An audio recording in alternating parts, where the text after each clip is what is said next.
Hello student, welcome to Subhash sir classes. Student, इस video lecture में मैं बात करूंगा आपसे पैरेलल प्लेट कैपेसिटर के बारे में। आश्चर्यचकित मत होइए, इससे पहले भी वीडियो डाल चुका हूं। ये थोड़ा सा डिफरेंट है। ये डिफरेंट क्यों है वो यहाँ लिखा हुआ है। Capacitance of parallel plate capacitor semiconductor semi dielectric substance. इसका मतलब यह है कि दोनों प्लेट्स के बीच में जो मैंने डाइलेक्ट्रिक भरा हुआ है वो मैंने सेमी भरा हुआ है, फुल नहीं भरा हुआ है। इससे पिछले वीडियो में दोनों प्लेट्स के बीच में सेमीकंडक्टर पूर्ण रूप से भरा हुआ था। हिंदी मीडियम के छात्र कह सकते हैं कि समांतर प्लेट संधारित्र की धारिता जब प्लेट्स के बीच में परावैद्युत पदार्थ आंशिक रूप से भरा हुआ है। आंशिक मीन्स कि आधा भरा हुआ है, आधे में एयर है। ओके, तो स्टूडेंट हिंदी मीडियम के छात्रों के लिए मैंने लिख भी दिया है, समांतर प्लेट संधारित्र की धारिता जब परावैद्युत पदार्थ आंशिक रूप से भरा हुआ है। इससे पिछले वीडियो में दोनों प्लेट के बीच परावैद्युत पदार्थ पूर्ण रूप से भरा हुआ था। तो ये वीडियो थोड़ा डिफरेंट है। ठीक है, तो चलिए देखते हैं कि ये कहना क्या चाहता है। तो स्टूडेंट्स, आपके सामने ये देखिए, मैंने दो प्लेट्स बनाए हुए हैं, P1 और P2। ये इंसुलेटर स्टैंड पे खड़े किए गए हैं। इस प्लेट को बाहरी मशीन से पॉजिटिव चार्ज दिया जा रहा है। ठीक है, तो चलिए चार्ज देके दिखाते हैं।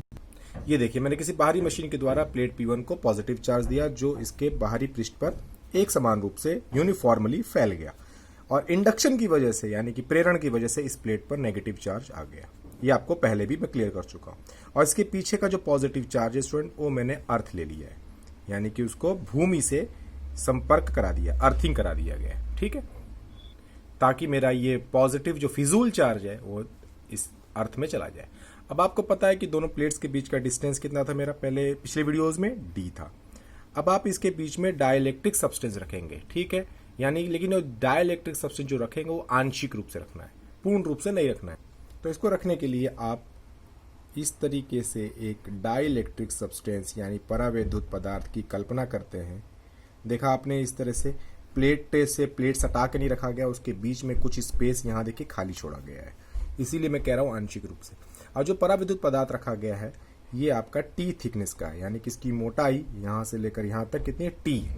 ठीक है स्टूडेंट्स, तो जो डाइलेक्ट्रिक सब्सटेंस में रखा गया उसका एग्जांपल मैं पिछले वीडियो में बता चुका हूं, हालांकि मैंने यहां भी लिख दिया है। डाइलेक्ट्रिक परावैद्युत पदार्थ में मैं मोम ले सकता हूं, वैक्स, अभ्रक यानी कि मीका, तेल से भीगा हुआ कागज, ऑयल पेपर। हिंदी इंग्लिश दोनों में लिखा हुआ मैंने। तो ये मैंने जो परावैद्युत पदार्थ भरा है उसकी थिकनेस टी है, यानी यहां से लेकर यहां तक टी थिकनेस का परावैद्युत पदार्थ है। ओके, और ये जो डी में से अगर आप ये टी माइनस कर देंगे तो जो ये बचा हुआ एरिया है इसके अंदर एयर है। ठीक है, तो आप लोग की सहूलियत के लिए स्टूडेंट में लिख दिया कि टी एरिया के में थिकनेस में आपका डाइलेक्ट्रिक है, और डी में से अगर टी माइनस कर देते हैं तो उसमें आपका एयर बचा हुआ है। ठीक है, तो मैंने यहाँ पे स्टूडेंट्स आप लोग के लिए लिख दिया है, हिंदी मीडियम के छात्र और दोनों देख लें कि late to plates P1 and P2। दो प्लेट है आपके पास P1 P2, तो हिंदी मीडियम कन्वर्ट कर लीजिएगा, माना दो प्लेट P1 और P2 है। बहुत सिंपल हिंदी होगी इसकी। A dielectric of T thickness placed, तो इसका हिंदी क्या बनाएंगे आप कि दोनों प्लेट्स के बीच में एक डाई इलेक्ट्रिक रखा गया है जिसकी मोटाई टी है। अच्छा, डी माइनस टी एरिया में या तो एयर या वैक्यूम एग्जिस्ट करता है, तो आप लिखेंगे अतः डी और माइनस टी एरिया में निर्वात है, या फिर हवा, वायु की बात कर सकते हैं आप। क्लियर है? तो स्टूडेंट्स, ये एक बेसिक लाइन में लिख दिया है। अब हमें निकालना क्या है, इसका कैपेसिटेंस। हर टॉपिक पे क्या निकाल रहे हैं, कैपेसिटेंस। तो कैपेसिटेंस का बेसिक फॉर्मूला क्या होता है? मैंने लिख दिया है कैपेसिटेंस यानी कि हिंदी में धारिता, प्रश्नवाचक चिन्ह। तो आप लोग सभी को पता है कि C का जो बेसिक फॉर्मूला है, फाउंडेशन वाला फॉर्मूला जो मैं रोजाना यूज करता हूं, C is equal to Q/V, equation number 1। आपको पिछली वीडियो में बता चुका हूं कि C की वैल्यू किस पे डिपेंड करती है, वोल्टेज यानी कि PD पर, यानी इस विभवांतर पर। तो जब तक हम इस विभवांतर को नहीं कैलकुलेट करेंगे तो C नहीं निकलेगा। और ये वोल्टेज डिपेंड करता है इन दोनों के बीच वैद्युत क्षेत्र की तीव्रता यानी कि इलेक्ट्रिक फील्ड पर। Okay, but E is equal to we know V/D number 2। तो स्टूडेंट एक बार फिर C की वैल्यू डिपेंड करती है वोल्टेज यानी कि V पर, और V डिपेंड करता है आपका E पर। तो एक तरीके से हमको पहले क्या निकालना पड़ेगा, यस, E निकालना पड़ेगा। जब E निकल जाएगा तो V इसमें निकाल लेंगे और V का मान हम इसमें रख देंगे। पिछली वीडियो में भी मैंने यही किया था। अब हम E कैलकुलेट करते हैं। लेकिन स्टूडेंट्स में एक दिक्कत है, E जो आप कैलकुलेट करेंगे वो दो तरीके से इसमें निकलेगा। एक आपका इस टी थिकनेस पराविद्युत पदार्थ के लिए, और एक आपका जो डी माइनस टी में जो एयर बचा है उसके लिए। तो इसका मतलब दो भाग हो जाते हैं यहाँ पर। ठीक है, एक भाग आपका हो गया ये, और दूसरा भाग हो गया आपका जो डी माइनस टी एरिया बचा हुआ उसके लिए। ठीक है स्टूडेंट्स, सो मैंने लिखा हुआ है इलेक्ट्रिक फील्ड इन डाइलेक्ट्रिक। हिंदी मीडियम के छात्र लिखेंगे कि परावैद्युत पदार्थ में वैद्युत क्षेत्र। तो इसका संज्ञा नाम डालते हैं हम E1, और आपको पता है फॉर्मूला सिग्मा बाई के एप्सिलॉन, पिछले वीडियो में यही यूज किया गया है। ओके, सिग्मा अपॉन के एप्सिलॉन, और सिग्मा की वैल्यू आप जानते हो Q by A, okay, by के एप्सिलॉन। ए इसके नीचे चला जाएगा तो Q बाई के ए एप्सिलॉन नॉट। नंबर 3। तो इस तरह से ये E1 निकल गया किसके लिए? डाइलेक्ट्रिक। मतलब जो ये 1 नंबर का एरिया आप देख रहे हैं डाइलेक्ट्रिक, इसके अंदर इतना इलेक्ट्रिक फील्ड काम करेगा। अब हम इस D माइनस टी एरिया में जाते हैं। तो कुछ नहीं करना आपने, D माइनस टी में जाओगे तो भाई क्या है? एयर है। तो एयर के लिए K की वैल्यू क्या होती है? 1। तो फिर यहाँ पे हम लोग 1 करके E2 निकाल लेंगे। सो स्टूडेंट्स, मैंने लिख दिया electric field and air vacuum. Hindi medium के साथ लिखेंगे बचे हुए शेष भाग हवा में या वायु में विद्युत क्षेत्र की तीव्रता। तो कुछ नहीं करना, आप इसको E1 को देख के E2 कैलकुलेट कीजिए, सिग्मा अपॉन एप्सिलॉन। अब आप सुनेंगे K कहाँ चला गया? तो भाई K की वैल्यू क्या होती है? आपको पता होना चाहिए कि K की वैल्यू कितनी होती है? 1। किसके लिए? एयर या वैक्यूम के लिए। तो जब 1 रखेंगे तो यही बचेगा, और सिग्मा की वैल्यू आपको पता है, तो ये वाला ही चीज आ जाएगा, बस K नहीं रहेगा आपके पास। तो Q by A epsilon not. Number 4। तो इस तरीके से देखते हैं, 2 विद्युत क्षेत्र निकल चुके हैं इलेक्ट्रिक फील्ड, एक डाइलेक्ट्रिक में और एक बचे हुए पार्ट में। तो डाइलेक्ट्रिक में E1 आया Q बाई के एप्सिलॉन, और बचे हुए भाग एयर वाले में आ गया Q बाई ए एप्सिलॉन, बस K नहीं है। ओके, अब E1 और E2 कितने निकल गए? 2। तो PD भी हमारे 2 निकलेंगे, एक PD इसके लिए और एक PD बचे हुए भाग के लिए। नाउ अब हम कैलकुलेट करेंगे PD, जिसको हिंदी में कहते हैं विभवांतर। तो V इज इक्वल टू, आप इसको 2 रूप में लिखेंगे, V1 प्लस V2। अब आपको देखिए समझाने की आवश्यकता नहीं है कि V1 V2 क्यों आया, क्योंकि आप इस फिगर में देख रहे हैं कि एक वोल्टेज आपका इस डाइलेक्ट्रिक के लिए निकलेगा और एक वोल्टेज आपका बचे हुए भाग के लिए निकलेगा। इसीलिए मैंने लिखा V1 अपॉन V2। तो V1 आप लेंगे डाइलेक्ट्रिक के लिए, इसके लिए, और V2 लेंगे इस बचे हुए भाग के लिए। ठीक है।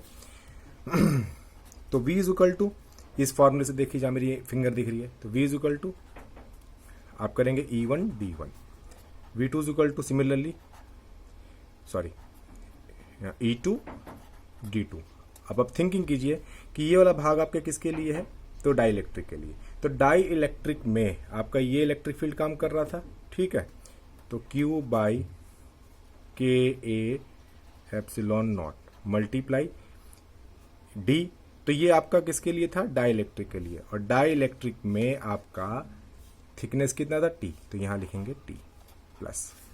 ओके, फिर उसके बाद E2 आपके किसके लिए काम कर रहा था? शेष बचे हुए भाग के लिए।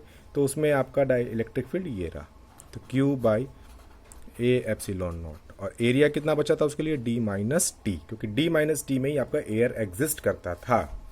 अब आप यहां से कॉमन ले लीजिए, तो V is equal to Q A epsilon naught. तो यहां स्टूडेंट बचेगा आपके पास D माइनस टी पूरा बचा हुआ है, और इधर T और यहाँ पे K बच गया, तो T बाई K। ठीक है। तो इस तरीके से आपने PD निकाल लिया, ओके, जो कि हमारा सबसे इंपॉर्टेंट पॉइंट था। अब इस PD को, वोल्टेज को, अगर आप इस फेसिक फॉर्मूला में रख देते हैं तो आपका C आ जाएगा, देन आप फाइंड आउट कर लेंगे। So C is equal to Q by V उठाया, और C is equal to Q by V की जो वैल्यू ये पूरी की पूरी आप यहाँ रखेंगे, तो आपका वैल्यू आ जाएगा Q A epsilon not bracket में D minus T plus T by K, जिसमें आपका ये Q कट गया। अब ये ऊपर पलट जाएगा। सो स्टूडेंट, जब ये ऊपर पलट जाएगा तो ए एप्सिलॉन इसके अंश में चला जाएगा, यानी कि न्यूमरेटर में। तो ए epsilon not upon D minus T plus T by K। तो इस तरीके से आपका C कैलकुलेट हो गया।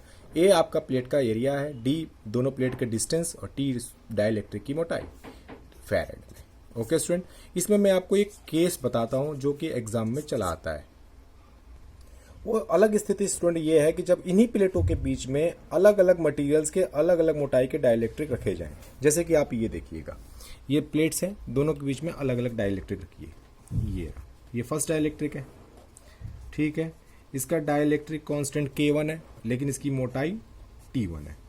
इसी तरीके से एक अलग मटेरियल का आप ले लीजिए, इसकी मोटाई बदल गई है, T2 है, और इसका डाइलेक्ट्रिक कांस्टेंट K2 है।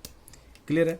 एक और बंदा लीजिए, कोई कुछ और भी रख लीजिए आप, अलग डाइलेक्ट्रिक है, इसका K2 और जो इसकी मोटाई है वो T3। तो आप क्या देख रहे हैं कि अब इसमें अलग अलग मोटाई के और अलग अलग मटेरियल के डाइलेक्ट्रिक रखे गए हैं।